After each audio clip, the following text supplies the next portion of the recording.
할렐루야. 말씀 제목이 좀 특이하죠. 이런 설교를 사실 들으면 안 되는데 이런 설교를 해야 되는 저 자신도 마음이 좀 슬프고 안타깝습니다. 그러나 시대가 시대인 만큼 오늘 사무엘상 17장 36절부터 40절까지 말씀을 가지고 정말 돌이 되고 싶은 심정으로 이 말씀을 준비를 했습니다. 저는 어려서부터 이 다음에 크면 어떤 사람이 되어야겠다 하는 마음을 가지고 컸습니다. 주로 우리가 어렸을 때는 대통령도 되고 싶다 했고, 또 장군도 되고 싶다고 했고, 의사나 판사, 변호사도 되고 싶다고 했고, 또 선생님도 되고 싶다고 하고, 간혹가다는 목사님도 되고 싶다는 사람도 있었습니다.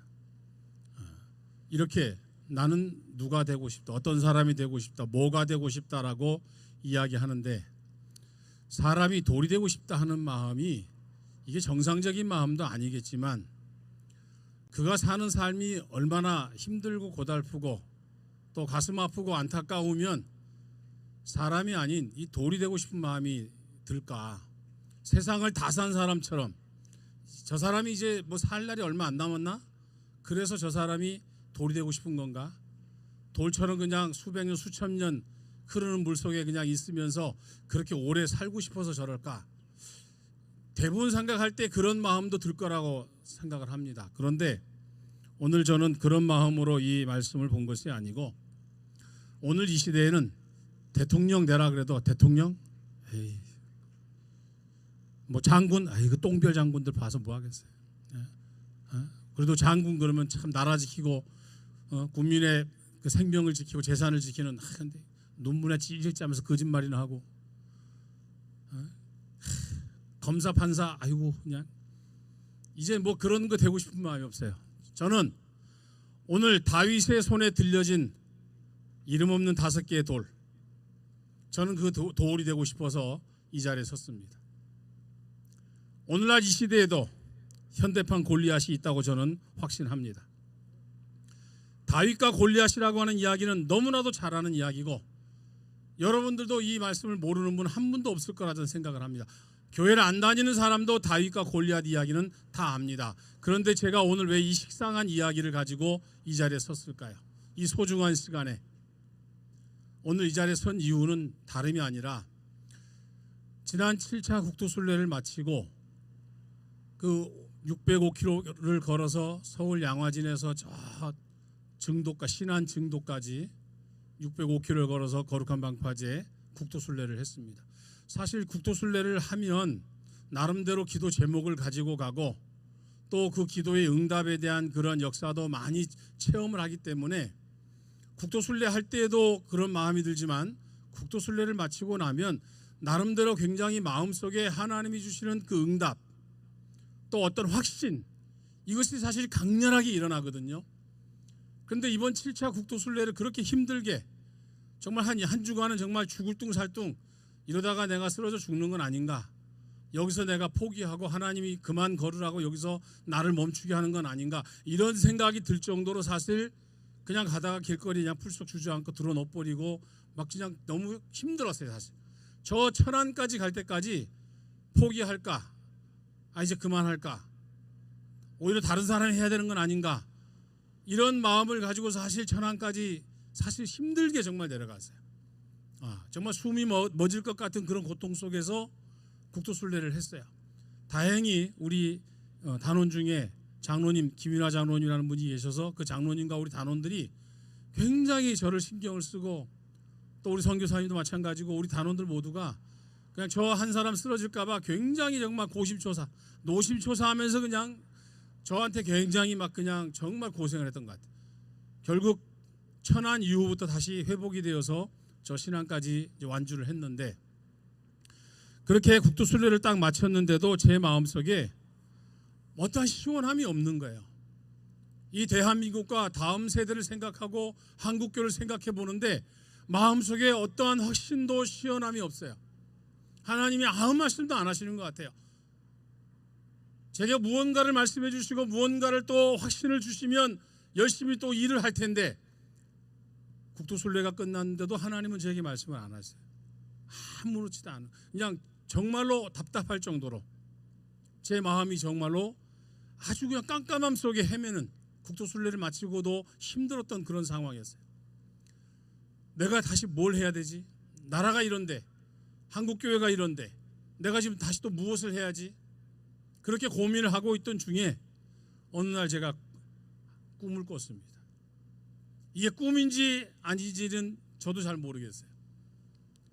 잠이 안 들었던 것 같기도 하고 잠이 들었던 것 같기도 하고, 그런데 그 속에서 제가 무엇을 봤냐면 다윗이 냇가에서 돌멩이를 줍는 모습을 제가 봤어요. 다윗이 냇가에서 돌멩이를 줍는데 그것을 보는 순간에 저는 그 사람이 다윗인 것으로 알았고, 그가 냇가에서 무엇을 줍는지를 저는 금방 알아챘어요. 아, 다윗이 지금 냇가에서 돌멩이를 줍고 있구나. 그것을 정확히 알고 난 다음에 제가 깼습니다. 왜 하나님이 나에게 이것을 보여주실까? 왜 다윗이 냇가에서 돌멩이를 줍고 있는 모습을 나한테 보여주셨을까? 이렇게 답답해하고 있는 나에게 하나님은 왜 이것을 나에게 보여주시고 뭐라고 말씀하시는 건가? 나더러 다윗이 되라는 것인가? 다윗과 같이 이름 없는 그 소년이 골리앗을 무찌른 것처럼 이 시대 이 대한민국을 위하여 내가 깃발을 꽂고 내가 정말 나라를 살리기 위해서 목숨을 던져서 내가 싸워야 된다는 뜻인가? 아니면 하나님이 세우신 이 시대의 지도자가 있어서, 다윗과 같은 지도자가 있어서 그 사람의 손에 붙들리는 저 돌멩이가 되어야 되는 것인가? 하나님은 내게 무엇을 요구하시는 거, 무엇을 말씀하시는 건가? 이 두 가지 때문에 또 고민을 했어요. 이름 없는 다윗이 나라를 구했던 그 사람의 역할을 하나님이 내게 원하시는 것인지, 아니면 하나님이 예비하신 하나님의 종이 있는데 그 사람에 돌려지는 이름 없는 돌이 될 것인지, 저는 그 사이에서 또다시 기도할 수밖에 없었고 방황할 수밖에 없었어요. 그런 중에 트럼프 대통령이 우리나라에 오는 소식도 들리고 여러 가지 일들이 막 왔다 갔다 했어요. 하나님이 저 트럼프를 통해서 뭔가 또 하실려나? 아니면 하나님이 예비하신 이름 없는 종이 또 하나님이 세우실 것인가? 아니면 누군가가 이 대한민국과 한국교회를 위해서 정말로 하나님이 예비하신 일을 하기 위해서 정말로 혜성과 같이 나타날 것인가? 이렇게 고민을 하던 중에 11월 첫째 주 이 자리, 바로 저 자리죠. 첫째 주 이 광장 기도회에서 기도하던 날, 우리 이태희 목사님이 하신 말씀, 강의하시고 난 다음에 이태희 목사님이 하셨던 말씀이 저에게 확 꽂혔습니다. 그 꽂힌 말이 뭐였냐면, 이 포스트에도 이제 그런 내용이 들어가 있는데, 우리 기독교는 핍박을 받을 때에 가장 빛나는 것이다. 나는 지금까지 여러 가지 많은 일들을 하면서 많은 핍박을 받고 많은 어려움이 있을 때에 나는 어떻게 했을까? 그것을 회피하려고 하고 침묵하려고 하고 그걸 나서서 해결하려고 하지 않았던 그런 모습들이 제 머릿속에 싹 스쳐 지나가는 거야. 내가 핍박을 받으면 과연 목숨을 내어놓고 이 나라를 위해서 정말로 희생할 수 있을까? 한국 교회를 위해서 정말로 희생할 수 있을까? 다음 세대 우리 자녀들을 위하여 정말 희생할 수 있을까? 사실 6개월 동안 이 문제 때문에 굉장한 두려움에 빠졌었거든요. 나에게 정말로 그런 일이 닥친다면 나는 정말로 비겁하지 않게 용감하게 자신 있게 정말 하나님 주신 사명이라고 그 사명을 감당할 수 있는 그런 마음과 자세가 나에게 정말 되어 있는가? 아니면 아무 말 하지 말고 침묵하고 그냥 다른 사람들이 가는 대로 그냥 따라 흘러가고 뭐 잘났다고 그냥 모난 돌처럼 튀어가지고 그런 말 하지 말고 그냥 지켜보고 관망하고, 그러면 뭐 안전할 거고 욕도 안 먹을 거고 고생도 안 할 건데, 그러면 나는 두 가지 중에 한 가지를 분명히 선택할 거란 말이죠. 그 6개월 동안 사실 많이 고민을 했어요. 하나님, 정말로 제가 헌신하고 희생하고 목숨까지 내어놓고 정말로 이 싸움을 제가 할 수 있습니까? 이 생각 저 생각 다 들죠. 정말 두려움도 겪어봤고 고민도 많이 했고 그랬었어요. 그런데 그날 11월 첫째 주에 여기서 기도할 때 하나님이 제게 정말로 뜨거운 불을 던져주셨어요. 이태희 목사님께서 강의하시고 난 다음에 그 하셨던 그 말씀이 제 마음속에 탁 꽂혔어요. 나는 하나님의 일을 하고 사명을 감당하면서 이 시대에 일어나고 있는 이 대한민국에서 일어나는 모든 일들을 보면서 핍박이 온다 하면 그 핍박을 정말로 내가 감수하고 그 사명을 감당하겠다고 하나님 앞에 제 입을 열어서 말을 하지 못했어요. 기도는 하고 하나님의 뜻이 무엇인지 구하긴 했어도 제가 하겠습니다라고 얘기를 못했어요. 그런데 저는 그날 제가 하겠다고 얘기를 했어요. 하나님 앞에. 이 자리에서 했습니다. 하나님이 어떤 자리에서 저를 쓰시든 이제는 두려워하지 않고 이제는 나서서 싸우겠습니다. 하나님이 보내시는 자리에 가겠습니다. 그 자리가 어디인지 저는 지금도 모르지만 하나님이 가라 하시는 자리에 가서 저는 이 모든 것을 위해서 저는 희생하겠습니다. 그렇게 그날 다짐을 바로 이 자리에서 했어요. 그날 뜨거운 마음과 눈물이 제 가슴 속에 제 눈에 흘러 넘치면서 저는 여기서 결심을 했었습니다. 그리고 이제 차량 운행을 하면서 차를 몰고 가는데 집회 끝나고 난 다음에 비가 내리기 시작했어요. 비가 다행히 이 기회가 끝나고 나서 비가 내려서 다행이다 라고 생각을 하고 저 순복음교 앞에 있는 다리를 건너가고 있는데 갑자기 무지개가 그렇게 선명한 무지개가 앞에 쫙 보이는 거야. 와, 저렇게 선명한 무지개. 지난 그 5차 국토순례 할 때에 제주도를 갔을 때에 6번인가를 무지개를 봤거든요. 국토순례하는 2주간에 6번의 무지개를 봤는데 그날 본 무지개는 정말로 동그랗게 선명하게 보이는 거야. 와, 저렇게 무지개가 선명할까? 그리고 차를 들어가지고 강변로로 딱 들어가는데 비는 내리고 오른쪽에는 먹구름이 꽉 꼈고 그 밑에 해가 떨어지는 태양이 쫙 비치고 있는 거야. 옛날로 말하면 호랑이 장가가는 날이죠. 해는 비치죠. 캄캄한 구름이 해 위에 꽉 꼈죠. 제 앞에는 지금 비가 막 내리고 있죠. 그런데 그리고 나서 이게 정말 뭐 말 그대로 하면 야, 호랑이 장가간다. 어렸을 때부터 들었던 이야기. 참 날씨도 참 희한하다. 여기는 내 앞에는 지금 비가 오고 저기는 먹구름이 꼈고 그 밑에는 해가 뜨고 그리고 나서 앞을 좀 가니까 또다시 무지개가 제 앞에 쫙 보이는 거야. 그걸 보고 나서 제가 무슨 생각을 또 했겠어요. 내가 아까 기도할 때 하나님 앞에 다짐을 했는데 그 다짐한 것에 대해 하나님이 내게 약속을 보여주시는 건가? 네가 다짐한 대로 해라. 하나님이 그 약속을 나한테 지금 말씀하시는 건가? 2번씩이나 그 선명한 무지개를 나한테 보여주시는 건가? 지금은 깜깜한 어둠이지만 저 태양이 있는 것처럼 하나님이 함께 하시면 이 어둠은 지나갈 것이라고는 그런 말씀을 내게 하시는 건가? 이런저런 생각하면서 그날 기도했던 그 마음을 가지고 하루하루를 지나면서 이제 뭔 일을 내가 해야 될 것인가를 생각했어요. 그때부터 제 마음속에 이제 두려움이 사라지기 시작했어요. 마음의 평안이 오기 시작했어요. 하나님이 어떤 일을 나에게 맡겨도 이제는 할 수 있다.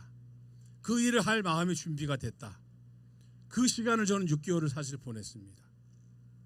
그러다가 이제 11월 달에 설교를 해야 되는데 어떤 설교를 할까? 제가 존경하는 이태희 목사님처럼 설교를 잘하면 지금 제가 이 일을 안 하고 저 큰 목회하고 있겠죠. 설교를 못해서 지금 목회도 못하고 이런 사람한테 설교하라고 하는 건 정말로 그거 참 힘든 일이거든요. 매일 아침 우리 직원들하고 이제 예배를 드리는데 매일 아침 예배를 드릴 때마다 직원들 앞에 이제 제가 한 30분 이제 말씀을 보고 기도를 하거든요. 사실 매일 설교하는 것도 사실 그 짧은 시간 하는 것도 사실 쉽지 않거든요. 그 설교 못하는 그 설교를 듣고 우리 직원들도 참 고달프겠지만 어쨌든 매일 아침마다 이제 직원들 모아서 예배를 드리고 말씀을 전하는데 저에게 설교하러 가는 것은 굉장히 참 그런 부탁은 앞으로 하지 마세요. 웬만하면 하지 마세요. 이 본문을 이제 정해야 되는데 한 달 동안 요 설교 하나를 준비하기 위해서 얼마나 고민했겠어요. 이거 여러분 저 한 달 고민한 거예요. 설교. 한 달 고민해서 이 자리에 선 겁니다. 그래서 그 다윗이 냇가에서 돌멩이를 줍는 꿈을 꿨기 때문에 그걸 본문으로 선택한 거예요. 그걸 본문으로 삼자. 그리고 나서 내가 오늘 꼭 2가지를 좀 해야겠다. 내가 어떠한 일을 하든지 간에 내가 어떤 사람을 돕는 역할을 할지 아니면 내가 앞장서서 할지는 아무도 모르겠지만 하나님만 아시겠지만 어떠한 상황이 온다 할지라도 두 가지만큼은 좀 제 마음속에 있어야겠다는 생각을 했습니다. 그것이 오늘 본 말씀 속에 첫 번째 뭐냐? 다윗과 같은 특별한 마음이 있어야겠다. 특심이 있어야겠다. 다시 말하면 하나님을 향한 질투의 마음이 있어야겠다는 생각이 들었습니다. 이것이 다시 민수기 25장 1절부터 13절에 가보면 이스라엘 백성들이 우상과 음행을 일삼다가 하나님 앞에 징계를 받습니다. 징계를 받아가지고 그들이 어떻게 되느냐? 연병에 걸려가지고 수많은 사람들이 죽어갑니다. 그래서 하나님이 이 모습을 보고 하나님께서 이스라엘 백성들 회중을 다 모으게 하십니다. 하나님의 진노와 심판이 임하니까. 그래서 이스라엘 백성들을 다 회중을 모았는데 그때 우상과 음행 숭배를 했던 이스라엘 백성 중 한 사람이 미디안 여자를 데리고 장막에 들어가서 또다시 음행을 저지르는 일을 사람들이 다 보는 앞에서 그 일을 하는 거야. 그러니까 이것은 결국 하나님 보실 때에는 하나님이 얼마나 화가 나시겠어요. 우상과 음행 때문에 지금 하나님이 징계를 내려가 벌을 주고 이스라엘 백성들 회중들을 다 모아가지고 모세가 이제 한마디 해야 되는데 우상 숭배하지 마라, 음행하지 말라고 얘기를 해야 되는데 회중 모아놓고 난 다음에 그것을 보라고 하는 듯이 보란 듯이 가서 이스라엘 백성들 보는 데서 그 일을 하는 거야. 그때 비느하스가 이 속에서 막 끌어오른 거야. 끌어올라가지고 어떻게 했습니까? 창을 들어가지고 그 남녀를 꿰뚫어가지고 죽였어요. 그리고 나서 하나님의 이 진노가 그쳤고 질병이 멈췄다 그랬어요. 거기에 성경에 뭐라고 나오는데 여호와를 향한 질투라고 나왔어요.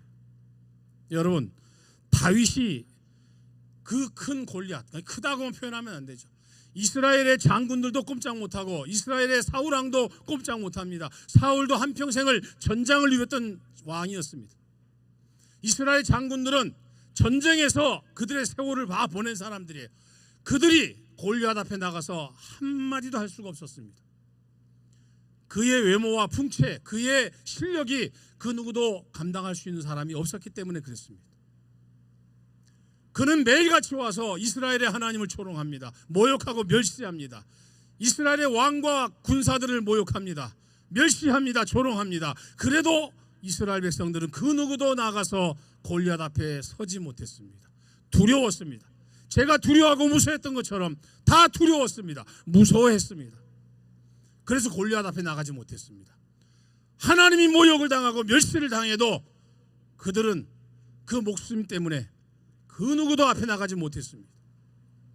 그런데 다윗이 그 소리를 듣고 가만히 있을 수가 없었습니다.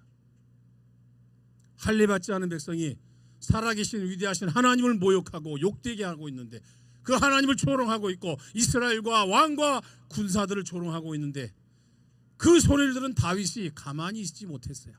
속에서 불이 일어난 겁니다. 참을 수가 없었던 거예요. 여호와를 향한 그 질투심이 일어났던 것이고 하나님을 향한 특심이 다윗의 마음에 일어났던 것이에요. 그래서 다윗이 내가 나가서 싸우겠다고 한 것입니다. 아니, 장수들도 못 나가는데 17살쯤 되는 청소년이 나가서 싸운다고 한들 그 싸움에 승산이 있겠습니까? 그런데 다윗에게는 그 자리에 있는 사울왕과 장수들과 군사들에게 없었던 마음이 하나 있었던 거예요. 그것이 바로 무엇이냐? 하나님을 향한 특별한 마음이 있었다는 거예요. 여호와를 향한 질투의 마음이 있었다는 거예요. 우리 하나님이 모욕을 당하고 있는데 그 소리를 들으면서 그 속이 다윗의 마음이 편안하지 않았다는 뜻이에요.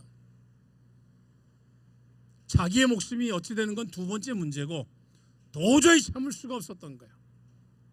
그래서 다윗은 골리앗 앞에 내가 나가서 싸우겠다고 나선 거예요. 여러분, 지금 우리 대한민국은 어떻습니까? 우리 한국교회는 어떨까요?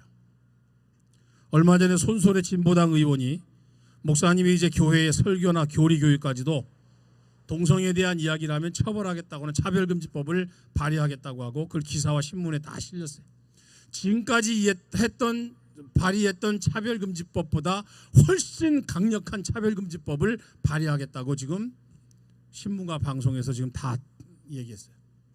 그걸 보고 지금까지 이 차별금지법 막아왔던 많은 전문가들, 그것을 막아왔던 우리들은 야, 이 차별금지법이 한층 더 강화된, 목사님의 설교까지도 처벌하겠다는 거고, 교회에서 교리교육하는 그 동성애에 대해서 교리교육하는 것까지도 처벌하겠다고 하는 거예요.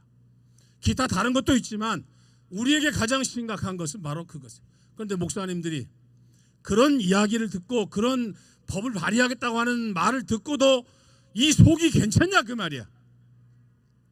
진짜 목사라면 그런 악법을 발의하고 하나님의 말씀을 욕되게 하는 그런 법안을 발의한다고 할 때에 그 마음이 평안하냐 그 말이야.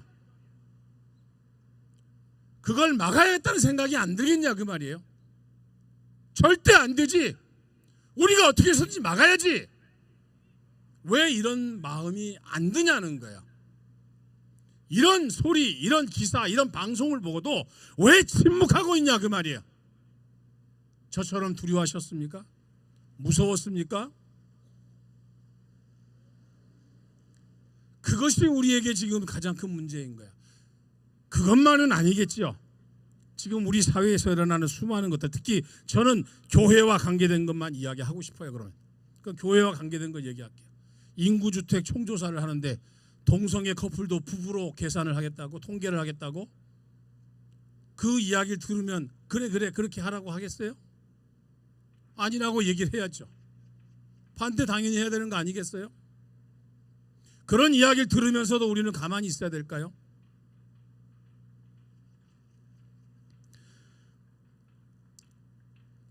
교회를 압수수색하고, 목사 핸드폰을 압수수색하고, 사택을 압수수색하고,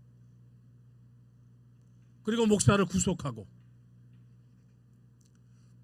부산의 구청장은 똑같이 부산에 있는 소년 목사님하고 똑같이 선거법 위반에 걸렸어요.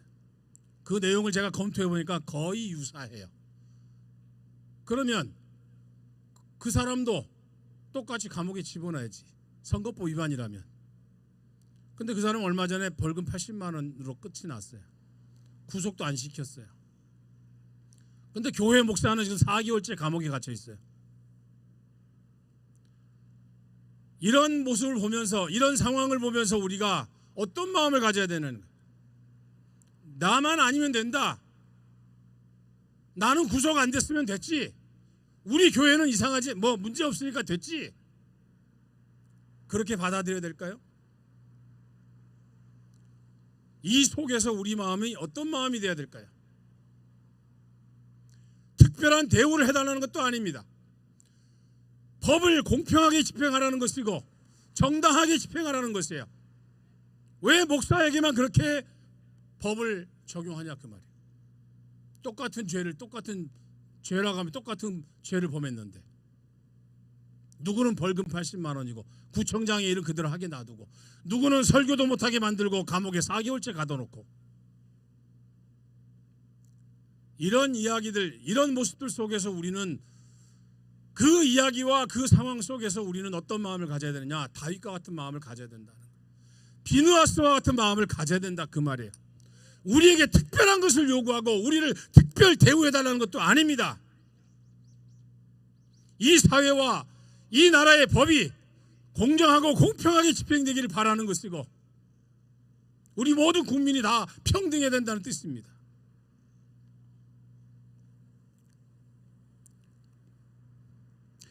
하나님께서는 저와 여러분들에게 분명히 무엇인가를 말씀하실 것 같아요.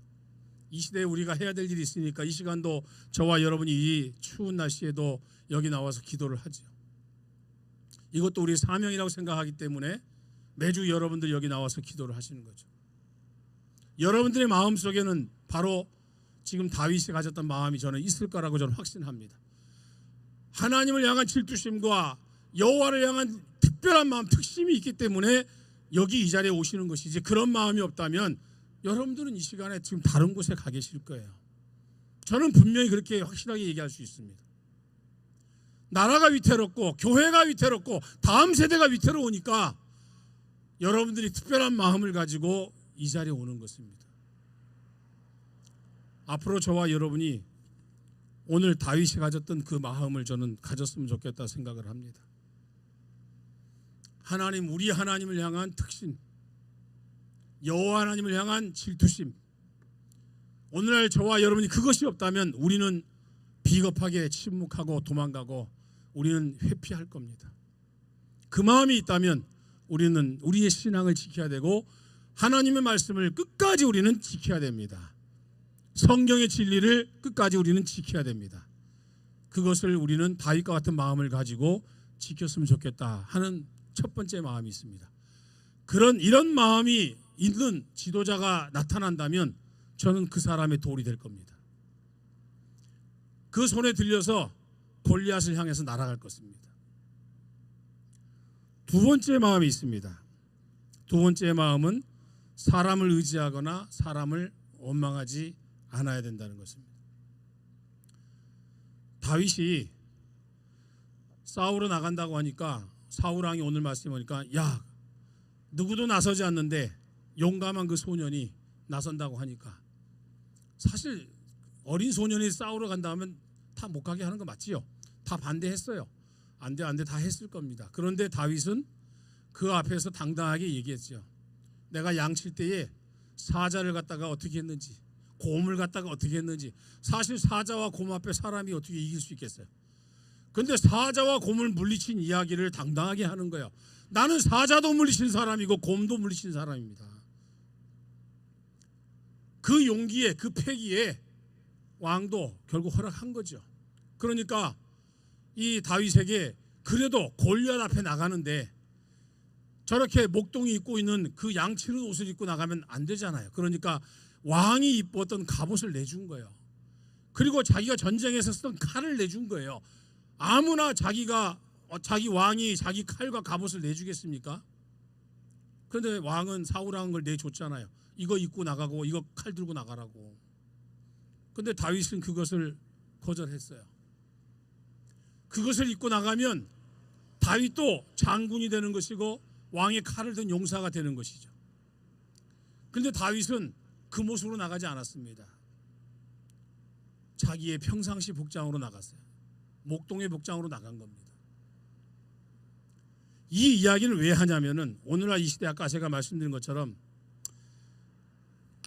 이 시대 지금 이 상황 속에서 모두가 다 소리를 외치고 싸우고 다 해야 될 상황인데 그렇지 않은 사람들이 있는 것에 대한 마음의 안타까움이 사실 있거든요. 저도 그 사람 중에 한 사람이었으니까. 그런데 우리가 지금 나서서 싸우지 않는 사람, 대형교회 목사님들은 뭐하고 큰 교회 목사님들은 뭐하고 그런 이야기들을 수없이 많이 듣거든요.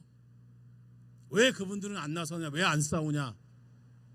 그런데 저는 이 설교를 준비하면서 다시 한번 제가 생각을 해봤어요. 내가 그분들을, 그 대형교회 목사님을 비판한다고 내가 더 의로워질까? 싸우지 않는 사람들을 내가 그들을 공격한다고 해서 내가 더 훌륭한 사람이 될까? 왜 깨어나지 못한다고 그 사람들을 내가 책망한들 내가 더 훌륭한 사람이 되고 또 의로운 사람이 되겠는가? 결코 그게 아니에요. 내가 해야 될 일은 깨어나지 못한 사람, 함께 싸우지 못하는 사람을 비판하고 원망할 것이 아니라 하나님이 내게 주신 사명을 최선을 다해서 감당하는 것이 내가 해야 될 자세다. 비판한다고 해서 그들이 깨어나는 거 아니고 그들을 욕한다고 해서 그들이 이 자리에 나오지 않아요. 우리가 해야 될 일은 하나님이 주신 사명을 가지고 그 사명을 충실하게 감당하는 것이 가장 중요하다. 히스기야 왕이 모든 땅에 유월절을 선포한 다음에 예루살렘으로 돌아오라고 했어요. 그때 이스라엘 백성들이 그 말을 듣고도 히스기야 왕을 막 조롱을 했습니다. 그런데 그 히스기야 왕의 말을 듣고 소수의 사람, 일부의 사람들이 자기 자신들의 잘못을 깨닫고 하나님께로 돌아오는 일이 생겼어요. 저는 이 말씀이 맞다고 생각을 했어요. 이방 종교에 젖어가지고 하나님을 떠난 사람들에게 하나님께로 돌아오라고 히스기야 왕이 그렇게 예루살렘으로 오라 얘기했는데도 백성들이 히스기야 왕을 막 조롱을 했단 말이에요.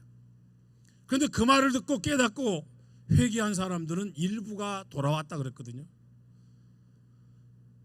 우리가 하는 이 기도회를 보고 유튜브를 보고 이야기를 듣고 소수의 사람이라도 깨어나면 우리는 우리의 역할을 잘 한 거라고 저는 생각을 합니다. 우리는 우리가 맡겨진 일에 최선을 다하면 되는 것이고, 어차피 하나님 앞에서는 숫자가 무의미한 것이거든요. 숫자가 의미가 있다면 수많은 사람들이 모이는 그런 대중집회, 그런 사람들이 모이는 행사에서 하나님이 역사하실 거예요. 그러나 성경의 수많은 역사들은 하나님은 사람의 숫자를 보고 일하신 적이 없었습니다. 기도원의 300용사도 우리가 잘 알듯이 그랬습니다.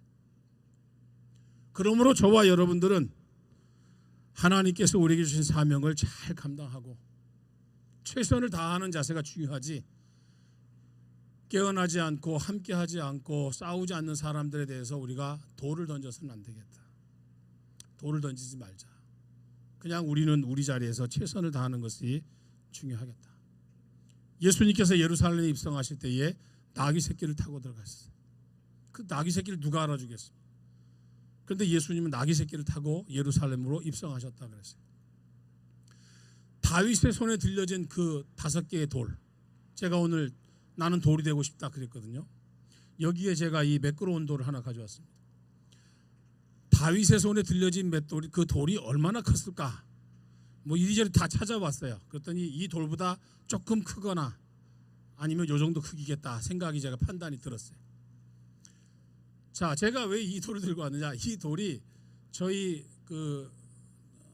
청해본 청소년 중단 예방 운동부 법 우리 사무실 앞에 화분에 이제 있었던 돌입니다. 그 화분이 이렇게 어떤 돌인데, 그 화분을 제가 다 정리하고 그리고 다 버린 다음에 이 돌이 있어서 이 돌을 제가 그냥 놔뒀어요. 그냥 옥상에다 그냥 놔뒀는데, 어느 날부터인가 보니까 저희 5층으로 올라가는 그 계단 그 구석에 이 돌이 거기에 이게 있더라고요.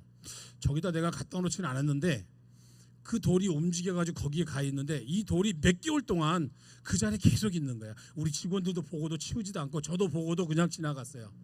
그런데 이 설교 제목을 정하고 나서 옳지, 저놈이 저 돌멩이겠구나 해가지고 그거 들고 온 겁니다. 제가 왜 이 말씀을 드리느냐, 이 돌이 이 강대상에 올라올 거라고 얘가 생각을 했겠습니까? 생각 못했죠. 우리는 우리의 자리에서, 우리의 위치에서 하나님 앞에 최선을 다하는 모습을 가지고 있으면 언젠가는 하나님은 우리를 들어 쓰실 것이라고 저는 믿습니다. 그리고 하나님이 부르실 때 저와 여러분들은 이렇게 하나님의 손에 들려져서 쓰이는 도구가 되면 되는 것입니다. 그러니까 지금 현재 저와 여러분들은 이름 없는 5개 돌과 같이 누군지도 몰라요. 여기 여러분들 오시지만 저 여러분들 이름도 모릅니다. 이제 지나가다 보면 어디서 많이 뵀던 분인데 요 정도밖에 안 되는 거죠. 네? 그럼에도 불구하고 저와 여러분들은 매우 중요하고 소중한 존재입니다. 지금 이 시대에 이렇게 잘 살고 편안한 시대에 돌이 되고 싶은 사람이 누가 있겠습니까? 그런데 내가 정말로 하나님 앞에 이렇게 이름 없는 돌이 되어서 하나님 앞에 쓰임 받을 수만 있다면, 그런 사람이 되기 위해서라면 저는 어떠한 것도 견디고 감수할 수 있겠다. 오랜 시간 동안 그 물속에서 다듬어진 그 매끄러운 돌 5개, 얼마 동안 그 물속에 있었는지 아무도 모르겠죠. 수십 년 수백 년이 있었는지 아무도 모릅니다.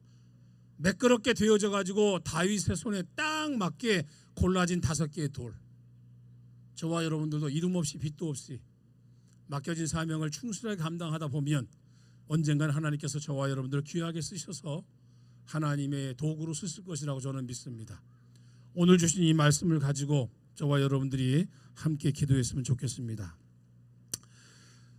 다윗과 같은 마음 하나님 우리에게 주십시오. 비느하스와 같은 마음도 주십시오. 그러면 제가 그 마음을 가지고 하나님의 손에 붙들린 하나님의 일꾼이 되겠습니다. 이 나라와 이 민족을 위하여, 한국교회와 다음 세대를 위하여 하나님, 저는 돌이 될 수도 있습니다. 그런 마음을 갖겠습니다 하고 우리가 한번 이 시간에 주여 한번 부르시고 하나님 앞에 간절한 마음으로 기도하겠습니다. 주여, 거룩하신 하나님 아버지, 오늘 우리에게 주신 말씀을 듣습니다. 우리가 이 시대에 하나님이 쓰시고자 하시는 하나님의 도구가 되기 위하여 오늘 이 자리에도, 이 추운 날씨에도 하나님 앞에 기도하고 있습니다. 하나님께서 우리에게 다윗과 같은 특심과 하나님을 향한 질투심을 주셔서 우리가 하나님 앞에 간절한 마음으로 기도할 수 있도록 우리 하나님 도와 주시옵소서. 이 시대에 하나님이 욕되게 되어지고 교회가 욕되어지며 우리 기독교 신앙이 핍박을 받고 있습니다. 하나님의 사람들이 고난을 받고 있습니다.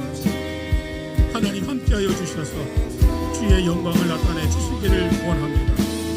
거룩하신 아버지, 우리 하나님 붙들어 주시옵소서. 하나님의 영광이 나타나게 하여 주시옵소서. 우리 하나님께서 우리를 쓰시되 보잘것없는 저희들, 부족한 저희들 하나님 사용하여 주시옵소서. 그 시냇가에서 하나님의 선택받기까지, 다윗에게 붙들림 받기까지 얼마나 많은 시간을 그곳에 서 있었습니까?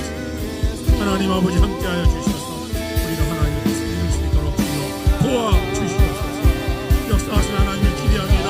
주님 도와 주시옵소서. 주 영광 받으시고 은혜 베풀어 주시옵소서. 축복하셔 주님을 축원합니다. 하나님의 능력을 구하게 하여 주옵소서. 하나님의 살아계신 역사하심을 우리가 알게 하여 주시옵소서. 우리 하나님 앞에 나아가시면서 주여 잡아 주시옵소서. 거룩하신 예수님 이름으로 감사합니다.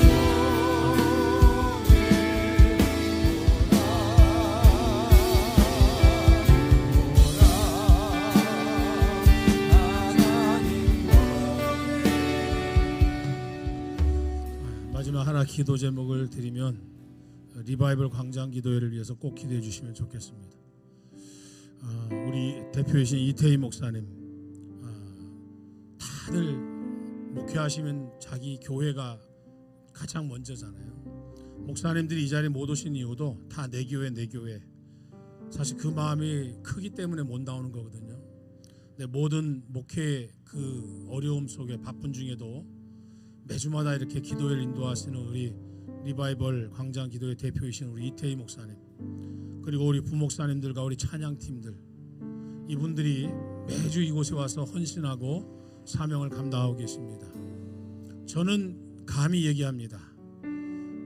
하나님이 쓰시는 하나님의 종, 그리고 하나님이 붙드시는 하나님의 사람들, 그곳이 여의도든 아니면 광화문이든 아니면 전국 어디든지, 그곳이 어떤 곳이든 어떤 사람이든 저는 중요하지 않습니다. 다만 이 시대를 깨닫고 분별할 줄 아는 하나님의 사람들이 해야 될 태도는 기도하는 일입니다.